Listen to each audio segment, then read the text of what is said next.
Right. You can start, Preeti. Very good evening, all. So, welcome to our Successfully Running monthly journal club.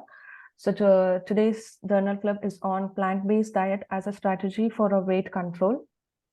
So, here are the participants who are taking this journal club. Next slide. So, before we jump into the actual article, we'll just go with a quick scan of this PAN introduction. So PAN is a Physician Association for Nutrition. The PAN India is a sub-branch of PAN International. So PAN, the plays and advancing the nutrition within the medical education and the healthcare system. So PAN India is facilitating healthcare professionals, doctors, medical students, policymakers, industry, community as well, and the public under one umbrella, mainly to educate more about the nutrition and the health, which are backed by the evidences. Next. So main mission of this PAN is to address the multitude issues relating to the dietary choices of the people in India by facilitating a better healthcare system, healthier, and making the safer food environment and a public awareness. So this is next. So with this is our leadership board, which includes the advisory member, chairman, medical director. They are collectively working for a better and a healthcare system. So the PAN India, the team, we have got a very strong medical PAN team, including the doctors, nutritionists who contribute as a program manager, ambassadors, volunteers, and also the international team who are also actively involved at various capacities. So here, the doctors, faculties, or the medicos who are eagerly want to join the PAN team, you're always welcome at the various capacity. You can join as an ambassadors, volunteers, so that we are help or pass this mission forward. With this PAN introduction, for this is the flow of presentation of the particular article. So introduction is carried by Dr. Sindhura, methodology, myself. The result is from Deshna. Discussion is from Dr. Sindhura, and the conclusion is from Dr. Nitish. So I request Dr. Sindhura just to go ahead with the introduction part. Thank you. Thank you so much, Dr. Preetham. So good evening, everyone. Firstly, I would like to welcome you all to this journal club. This is the 6th journal club that we are successfully running. So today's topic that we are going to study is the plant-based diet as a strategy for weight control. So this is the study that we have taken, which talks about how plant-based diet can help in weight management or in obesity management. So this study was published online in December 2021. And this study, the authors of this study are Stanislava Ivanova, Cedric Delater, Diana Karcheva, Nico Benbasit, Vanya Nalbantova, and Kalin Ivanov. And the study that we have taken is systematic review. So it is the aim of the study is to evaluate the association between the plant-based diets and the weight control. So let's look into more details of this study. So before we move into the methodology discussion and all, I would like to just put out a little bit of statistics regarding the obesity so that we can understand why there is a need to look out for the sustainable options for the management of obesity. So according to the World Health Organization, obesity has nearly tripled since the 1970s. Nowadays, it is spread almost worldwide, reaching pandemic levels. More than 1.9 billion adults are overweight. 650 million of people of them are obese. And the WHO reports that around 39 million children under the age of 5 are overweight or obese in 2020. So obesity, why we really have to think about obesity, or why we really have to look out for the solutions for obesity, because obesity and overweight are the major risk factors for various diseases like cardiovascular diseases, diabetes, inflammatory mediated disease, and other serious medical conditions as well. So I think although obesity is considered to be preventable, to date, there is not much of a reduction in the prevalence of individuals with overweight or obesity. If you look at in the past 2 decades, the number of people with overweight or obesity have been increasing only, and there is no reduction. That is the reason why the obesity has totally become a new pandemic these days. And what exactly is this obesity and overweight? Is it just simply the abnormal or excessive fat accumulation? No. So more than the fat accumulation, it can also lead to impairment of the health. So hence it is very much important for us to look out for the management of the obesity so that we can prevent the further complications as well. So how can we actually measure the obesity in an individual? So there are many ways, there are many tools to measure it. But one of the most easiest and the most I wouldn't say accurate, but the most convenient way or predominantly used one is BMI, that is body mass index. So how can we actually measure body mass index is by using the formula weight divided by height in meters square. So for example, if you ask anyone what is your height, we usually say like, 5 feet 5 inches or 6 feet 2 inches or something like that. But here when we are calculating BMI, we really have to convert the height in feet into meters so that we can do it on Google. And by doing the specific calculations, we will be getting a BMI value of certain number. So for example, if a client or if an individual's BMI came around, 17 or 18 or 16.5, we can consider that particular person as underweight category. If the BMI of the person is in between 18.5 to 24.9, we can consider the person is in the normal BMI range. Okay. And if the BMI is in the range of 25 to 29.9 means we can consider the person is under overweight category, and any individual's BMI more than 30 can be considered as obese. In that also we have 3 different categories, like category 1 of obese is like 30 to 35. 35 to 40 is like level 2 obesity, and morbidly obesity is like if the BMI is more than 40. So in the obesity also, if the individual belongs to the higher levels of the obesity, that gives us an idea that the person's risk of developing various complications is at a higher level. So what are the complications? As I've already mentioned, the complications that are associated with obesity or overweight can be hypertension, diabetes, atherosclerosis, and atherosclerosis related vascular, cardiac diseases, and sleep apnea, osteoarthritis, cancer. And the 2 main factors are considered as the key points for all these complications. It is predominantly the increased secretion of pathogenic products from enlarged fat cells and the increased mass of adipose tissue.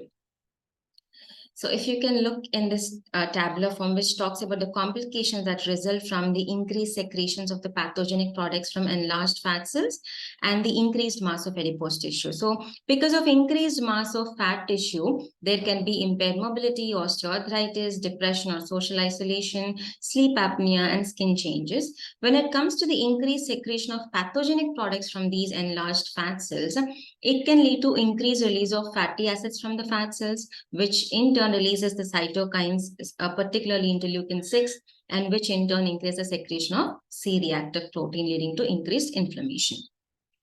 So specifically, when we talk about the diabetes, insulin resistance, and metabolic syndrome are considered to result from enlarged fat cells. And if we compare the individuals in whom the BMI is less than 22, their risk of diabetes is definitely lower compared to the individual whose BMI is equal to 35 or more than 35. Their risk of landing up in diabetes is almost 40 times higher. And a strong relationship has also been found with during the COVID-19 time, is that the individual with obesity or overweight, they are at a significantly higher risk of developing acute respiratory distress syndrome and increased level of hospitalizations and all during the COVID-19 time as well. And the relationship between overweight or obesity and morbidity and mortality has been known since antiquity. As the famous Greek physician Hippocrates said, sudden death is more common in those who are naturally fat than in lean. So researchers have suggested that obesity is beginning to replace undernutrition, and infectious disease as the most significant contributor to impaired health. So I think this statement itself resonates a lot why we need to be looking out for the sustainable options for the management of obesity. If you look at the key factors for this entire epidemic of overweight and obesity that is happening, all thanks to the current kind of a food that that we are surrounded with, like most of the caloric dense foods and less nutrient dense foods. So increased consumption of high caloric or caloric dense foods or high energy dense foods, and obviously decreased physical activity. I think these days, whatever we want, we can do it just on a finger. It's everything on the mobile and the fingertips, and everything will be delivered to our doorstep. So physical activity is also equally very, very important. And obviously the genetic susceptibility. So there is a persistent trend of imbalance between energy intake and expenditure, which is a positive energy balance. Again, this positive energy is not in terms of good positivity with respect to the current condition, because here the positive energy balance means there is calorie surplus, which we really don't require. Calorie surplus always leads to obesity and overweight. So nowadays, the society needs to find an urgent solution for the global prevalence of obesity and overweight, and the different current trends are there in the treatment, like pharmacotherapy, surgery, supplements intake, diets, physical activity. So among these things, we really need to be looking out for an option that can prevent the obesity and the overweight. And not only that, if someone is having obesity or overweight, by following that specific treatment or manageable pattern, it has to be sustainable, and the person should be able to continue it for a longer time without any side effects. So such kind of a managemental option is what we need to be looking out for.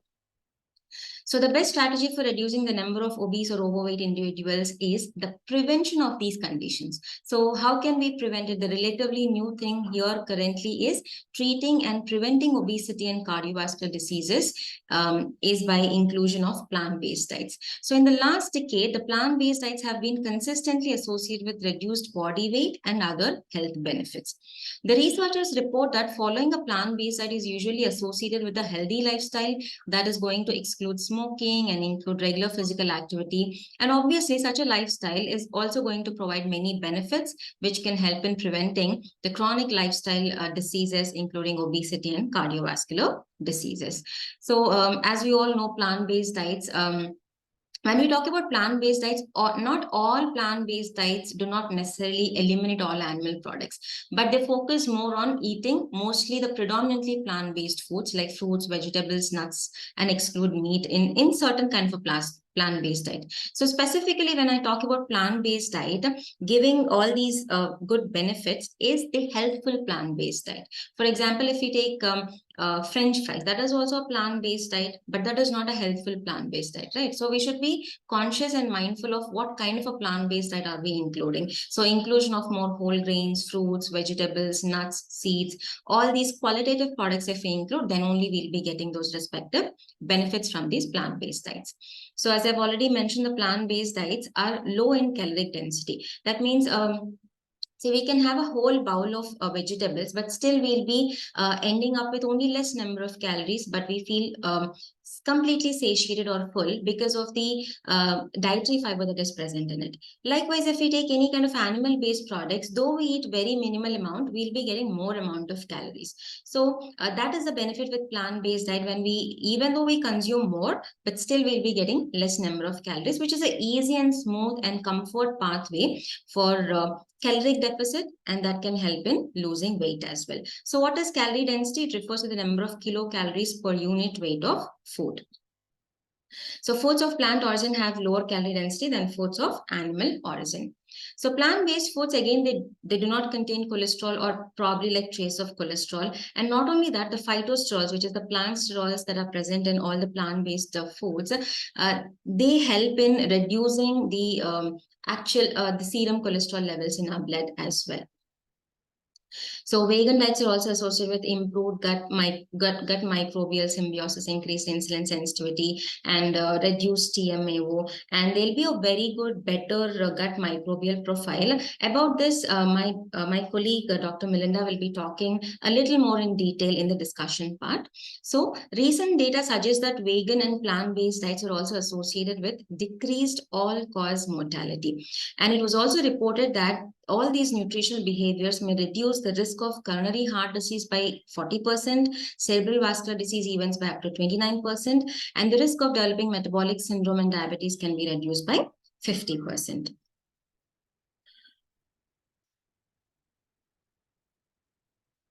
So again, it is highly likely that in the next few years, plant-based diets can also be included in some guidelines for preventing and treating cardiovascular disease, diabetes, and obesity. So this is regarding the introduction of this particular study, and the methodology part will be taken over by my colleague, Dr. Preetham. Dr. Preetham, you can continue, please.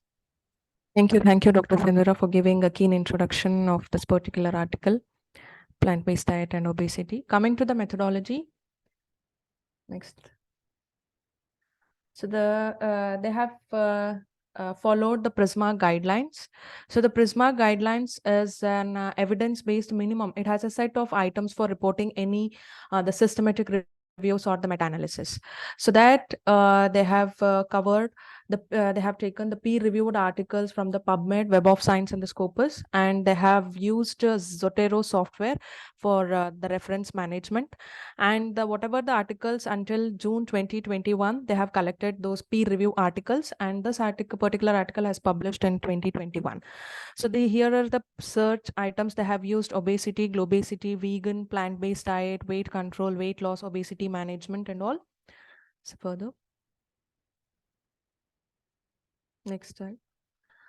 So this article, they have used the inclusion criteria and the exclusion criteria, where they have used only the original English language articles, and they have used the clinical trials, RCTs, and the cohort studies, where they have mainly focused on the human studies that investigate the relationship between the obesity and the vegan or the plant-based diets, and only with the adults.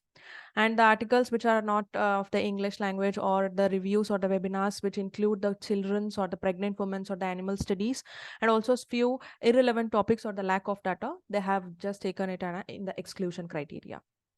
So this is what the PRISMA guidelines. It has a like a identification, the screening part, and the including part, that is inclusion. So in this identification, that first they have taken in the database, they have 4,054 peer-reviewed articles. Then further they have removed any duplicate recorded articles, and they have done, that is what the screening they have done. In the screening, they have just removed whichever the articles which are relating to the children or the pregnant woman, and which are have the lack of data. So after they have done it, the screening, then in the inclusion part, the study has included around 30 peer-reviewed articles. In these studies, it has involved a total number of participants is 2,890, and a total of 1,638 of the participants, they had a nutritional intervention. So that included a plant-based diet, that is the vegan diet, and the vegetarian diet. So these are the number of participants, that is 762 in the vegan diet, and vegetarian has 876 participants. So where the vegan diet is already discussed even in the introduction part, the vegan diets, they are dietary patterns that exclude all the animals, that is devoid of animal foods, where the plant-based diets, that is the vegetarian, that doesn't necessarily eliminate all the animal products, but it focus on eating mostly, that is predominant plant-based diet, that is plant-based foods, that's fruits, vegetables, whole grains, and all. Further, with this methodology, the following results and discussion part they have come up, that I request Dr. Melinda to just carry out this result and discussion part. Thank you. Thank you, ma'am. Next slide, please. Yeah. So we can see over here around 8,014 articles were found, out of which screening only 30 references met the eligibility criteria. And the inclusion was leading to only 27 studies. Now, there were total 2,890 participants, out of which 1,638 had nutritional intervention that included plant-based diet, that is vegan or vegetarian. Only 25 studies presented were in the randomized trials, and 17 studies investigated the link between weight control and vegan diet. Next slide, please. Yeah. Now here you can see a table which shows the study design, number of participants in the study duration, also the diets which were studied, and the mean result. Now we have summarized this for you all. So over here, what we can see is in vegan group, 43% of the participants had reduced usage of diabetes medication. Also, there was significant reduction in the body weight in overweight adults. We can also see there was reduced HbA1c with a better glycemic control in such people. There was also low mean levels of BMI, blood pressure, total cholesterol, and triglyceride levels. Also, there was significantly lower levels of high sensitivity C-reactive protein. Also, increased abundance of Faecalibacterium plasmodium, which I'll be talking about in further slides. The total leukocyte, neutrophil, monocyte, and platelet counts were also decreased. Next slide, please. Now, over here, you can see the vegan diet was associated with lower fasting blood glucose, fasting insulin, and insulin resistance. There was also higher postprandial glucagon-like peptide 1 secretion after the vegan meal in men with type 2 diabetes. There was greater satiety and also changes in the thalamus perfusion. This suggested that a potential use in addressing the key pathophysiologic mechanism of food intake regulation. There was also, again, a significant reduction in C-reactive protein and interleukin 6. Next slide, please. Yes, next slide, please. Coming to the discussion part. Next slide, please. Now, we want to know whether vegan diet is better or vegetarian diet is better. Now, based on the studies, first we'll talk about the vegan diet and later we'll talk about the vegetarian diet. In the vegan diet, there were total 17 studies which investigated the relationship between vegan diet and weight management. Now, there was Neil Bernard and his colleagues. What they did was they compared the vegan diet to American Diabetes Association diet. Both diets improved the glycemic and lipid control in type 2 diabetic patients. However, this improvement was much better in the vegan group. Next slide, please. The participants in the vegan group lost around 6.5 kg body weight compared to the ADA group, which was just 3.1 kg. Also, the waist circumference of the participants in the vegan group was reduced by 5.3 centimeters, and in ADA group it was around 2.8 plus or minus 4.7 centimeters. Next slide, please. Now, here is the same showing the different 17 studies, what we have already concluded in the previous slide. Next, please. Yeah. Now, they were comparing the vegan diet with Mediterranean diet. It showed that vegan diet, there was a weight loss of about 7.9 kg, whereas in Mediterranean diet, it was just 1.5 kg. But if you compare the blood pressure levels, it was more controlled in the Mediterranean diet compared to that of the vegan diet. So you can see over here, in blood pressure decreased by 9.3 millimeters systolic and 7.3 millimeters of mercury diastolic in Mediterranean comparatively to vegan diet, which was just 3.4 millimeters mercury systolic and 4.1 millimeters mercury diastolic. Next slide, please. There was another study done by Yumi Lee and his colleagues who compared vegan diet with the Korean diabetic diet. Now, both the diets had beneficial effects for diabetic patients. Here, the HbA1c level was decreased in both the groups, like by 0.5% in intervention group and by 0.2% in the Korean Diabetes Association. But a significant reduction in BMI and waist circumference was only reported in the vegan diet. Next, please. Now, Gabriel Turner, Neil Bernard, Anthony, they compared the vegan diet to the NCEP diet. Now, over here, all the participants were overweight and obese, postmenopausal women. The researchers reported that the participants in the vegan group had a 4.9 kg weight loss after the first year. And by the second year, it was 3.1 kg. But as the years passed on, it was shown that both NCEP and the vegan diet had almost a similar weight loss. So initial weight loss was the maximum, and as the years passed on with the same diet, it became almost similar. Next, please.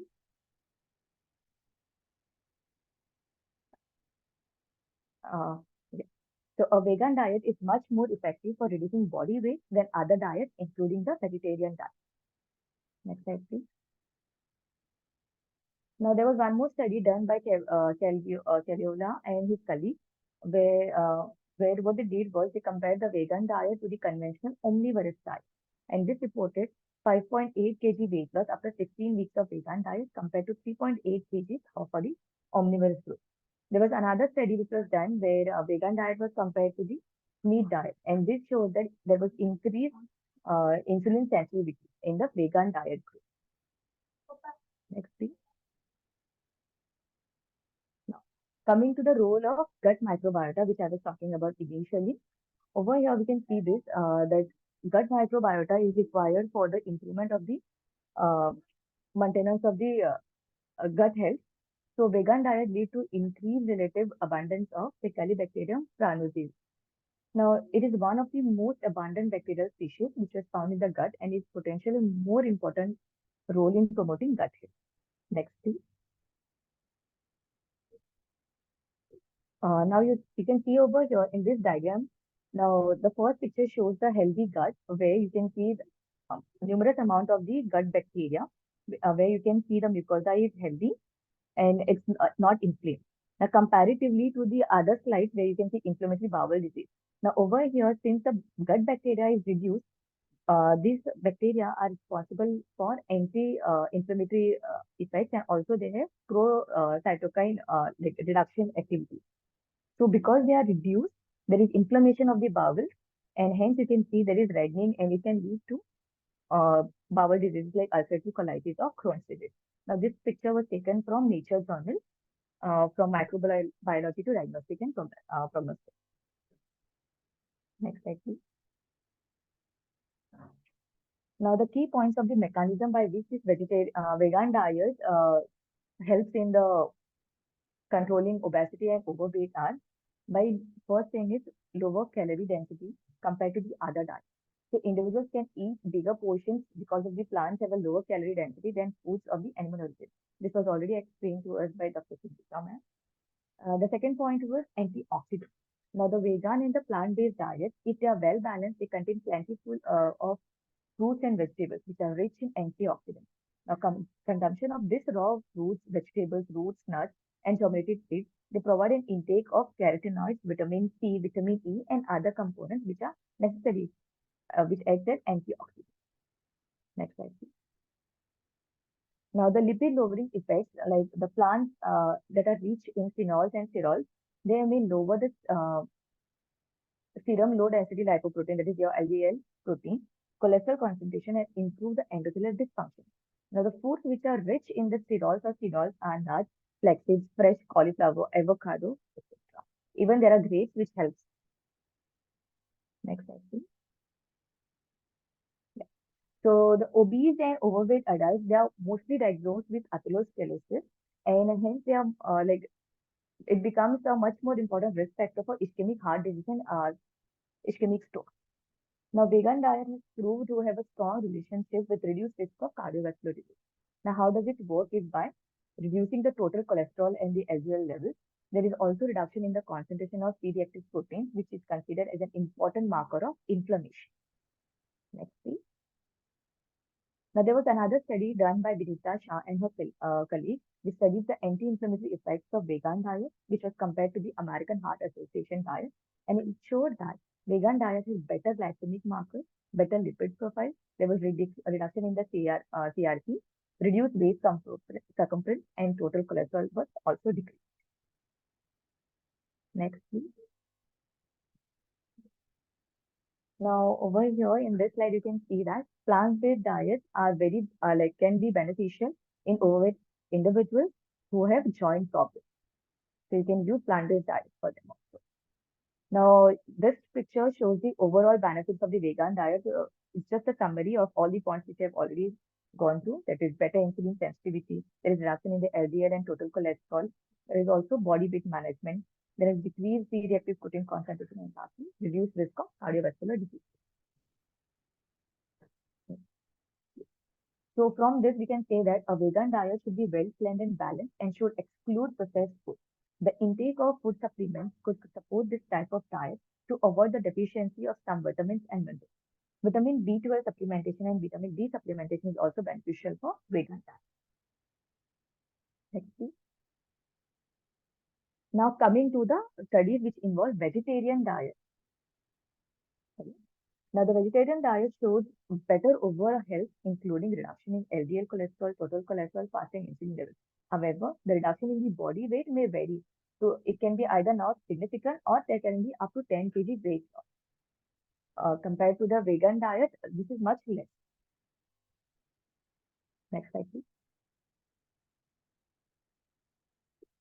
So lifestyle changes may cause not only significant weight loss, but also regression of the even severe coronary atherosclerosis without the use of lipid-lowering drugs after only 1 year. Therefore, a plant-based diet should be widely recommended for patients with cardiovascular. Now, with this, I would like to hand over to Dr. Nitesh for the conclusion. Thank you.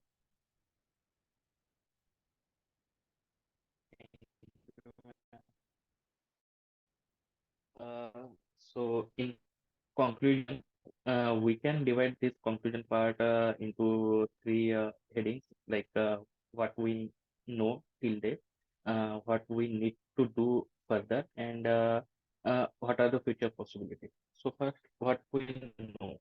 So we know that the obesity and overweight are associated with certain non-communicable diseases like diabetes mellitus, cardiovascular diseases, also osteoarthritis and certain cancers. We also know that limiting consumption of meat and dairy products may contribute to better overall health. For nutritional management of obesity and overweight, reduction in body mass and better overall health in terms of lipid profile and glycemic control are very important. And we also know that the plant-based diets may provide these benefits to obese or overweight as well as individuals with diseases and thus could be used as a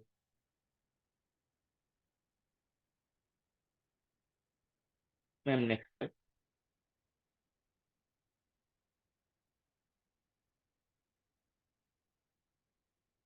So what we need to do? So we need more long-term and randomized clinical trials.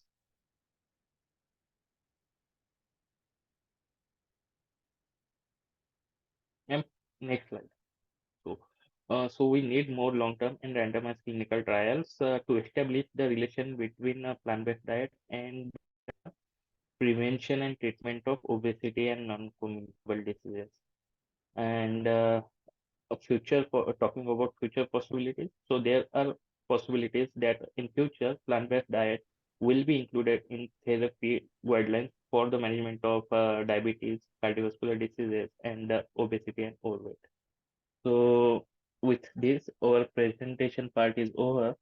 Now I would like to open the floor for questions and suggestions.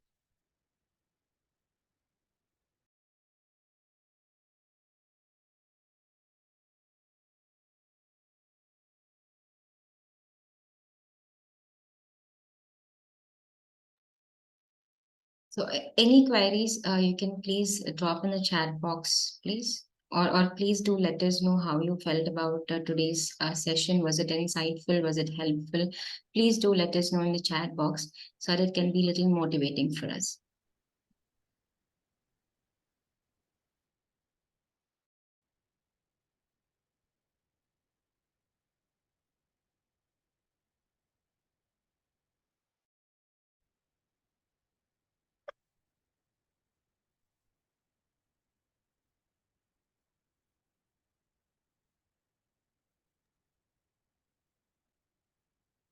Thank Dr. you, Dr. Palani.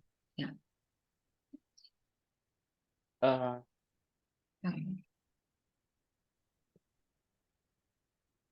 Yes, Dr. Nitish, I think you can do the vote of thanks. Ma'am, shall I proceed with the vote of thanks? Yes, yes, please. Thank you, ma'am, for giving you thanks. First of all, I would like to thank our beloved Dr. Regina, ma'am, and board of directors for providing us this platform. I also would like to thank my teammates for wonderfully performing their part. Uh, Thank you, Dr. Sindura ma'am, Dr. Melinda ma'am, and Dr. Dishna ma'am, and Pritam ma'am.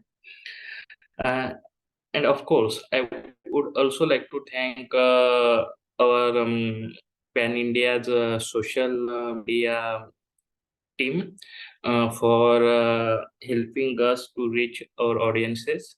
And last but not least, I would also like to thank our audiences for giving their valuable time and patiently listening us. Thank you all. It Thank you is so much. Thank you so much, everyone, for taking out your time from your busy schedules and joining us this session and keeping and motivating us each and every month to bring even much more better studies to present for you. So yeah, this is it for this month's Journal Club. So we'll be coming back with a very good Journal Club in the next month, something related with the diabetes topic. So please stay tuned, and we'll be providing you the updates in the WhatsApp groups as well. Thank you so much, everyone. Take care. Bye-bye.